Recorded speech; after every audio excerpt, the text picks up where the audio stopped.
The Exorcist is directed by William Friedkin and is based on the 1971 novel by William Peter Blatty. This is a horror film, but it is also so much more than that. The film stars Ellen Burstyn as Chris MacNeil, Max von Sydow as Father Lancaster Marin, Lee J. Cobb as Detective William Kinderman, Kitty Wynn as Sharon, Jack McGowan as Burt Dennings, Jason Miller as Father Damien Karras, Linda Blair as Reagan MacNeil, and William O'Malley as Father Joseph Dyer. This film is rated R, and for good reason, because it has very strong language, some very graphic and very disturbing scenes. So I would say this movie is definitely not, and I repeat, not for children and not for teenagers either. I would say 20 years of age and older. The film has a runtime of 2 hours and 2 minutes. So a little bit about the film. On December 26, 1973, The Exorcist was released in 24 theaters in the United States and Canada. Audiences flocked to it, waiting in long lines during winter weather, many doing so more than once. Despite its mixed reviews, some viewers had adverse physical reactions, often fainting or vomiting, to such scenes as its protagonist undergoing a realistic cerebral angiography and the masturbating with a crucifix scenes. There were reports of heart attacks and or miscarriages. A psychiatric journal carried a paper on cinematic neurosis triggered by the film. Many children were taken to see the film, leading to charges that the MPAA ratings board had accommodated Warner by giving the film an R rating instead of an X they thought it deserved in order to ensure its commercial success. A few cities even tried to ban it outright or prevent children from seeing it, and obscenity concerns kept the film from a home video release in Great Britain until the year 1999. So, wow, that's some pretty detailed history on this film. I had no idea that it didn't get a home release in Great Britain until then.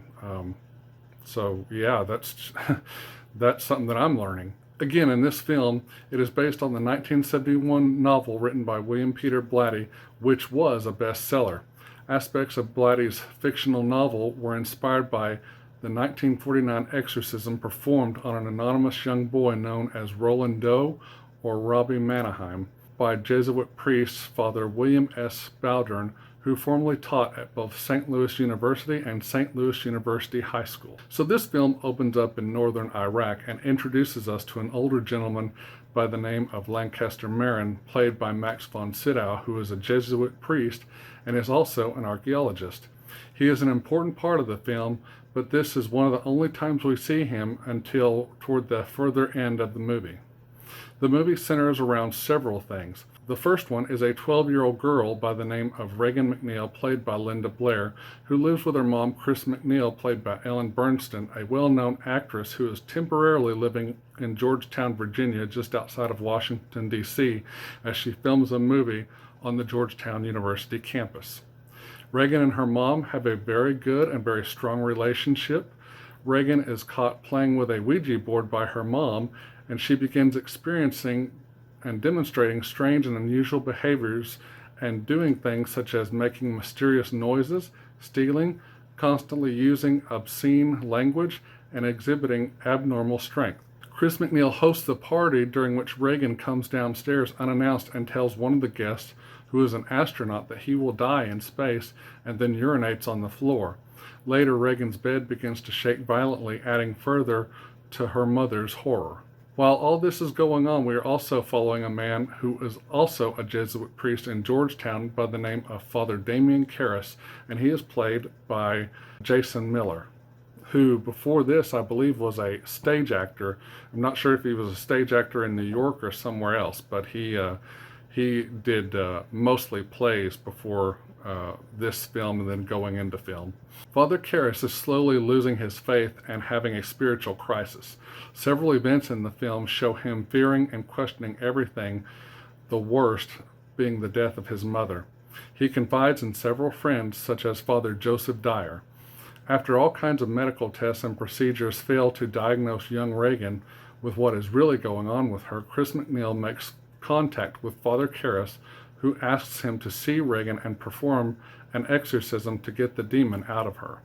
Father Karras goes to see Regan multiple times and does some recordings of her voice and uses what he tells the demon is holy water when it is really just tap water on her, and she reacts violently and is not sure if this is a real case that requires an exorcism, and even if it does, it will take a while to get one because of how that kind of thing is handled in the church procedures. One night, as the rest of the people in the McNeil house are asleep, Sharon, the assistant to Chris McNeil who lives with them, calls Karras to the house in the middle of the night to show him something she witnessed, which finally convinces him a demon is in fact taking over young Regan's body, and Regan is stuck inside trying to get a message out to them that she needs help. He goes to the church and tells the higher-ups in the church that this is in fact a real case. They tell Karras that he will assist in the exorcism and that they will bring in an expert, Father Lancaster Marin, to lead the exorcism.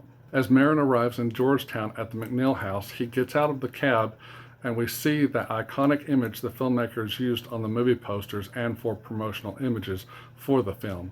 As Marin enters the house and greets Father Karras, we hear that the demon, who Marin has had dealings with before, yell out his name throughout the house. Marin and Karras pray and get dressed properly and get the tools they need before ascending upstairs to the room where Regan and the demon are waiting.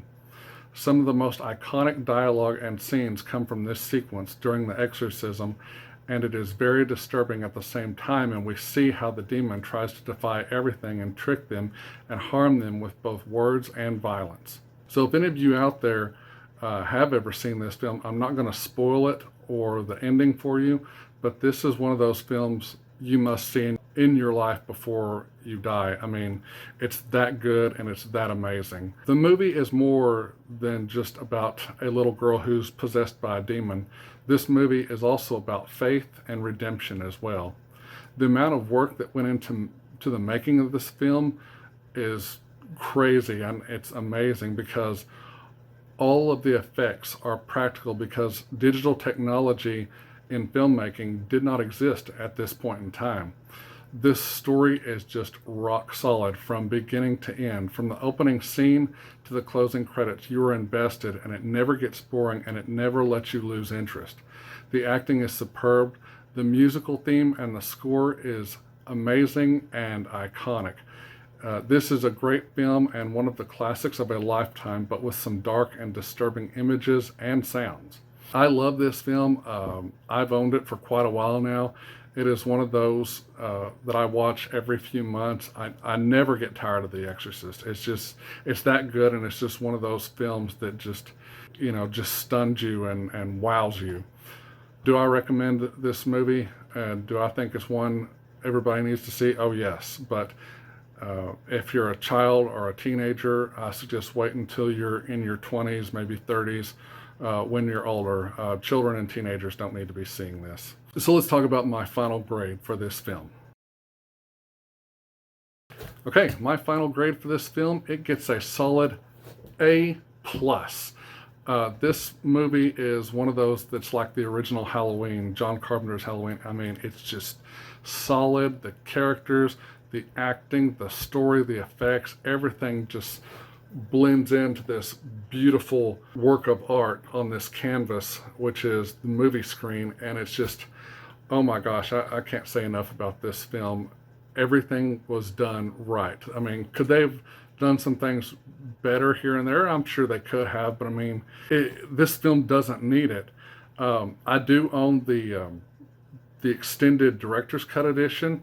I've never seen the actual film that came out, the actual theatrical release of the film, but the one that I own and the one that I watch all the time is the director's cut, and it's just flat out amazing. There's so much more I could tell you about the making of this film and this film itself. It's so amazing.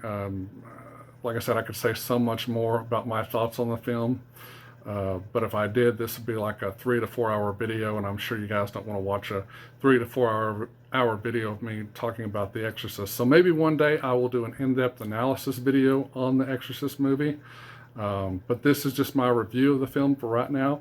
Guys, thank you so much for watching. If you're new to the channel, go down to the bottom, click the subscribe button, also hit the notification bell so you can know when I've posted more videos and newer content. Give me some great comments, and be sure to like and share this video as well. That's all for now. I will see you all in the next video. Until then, God bless. I love you. Bye-bye.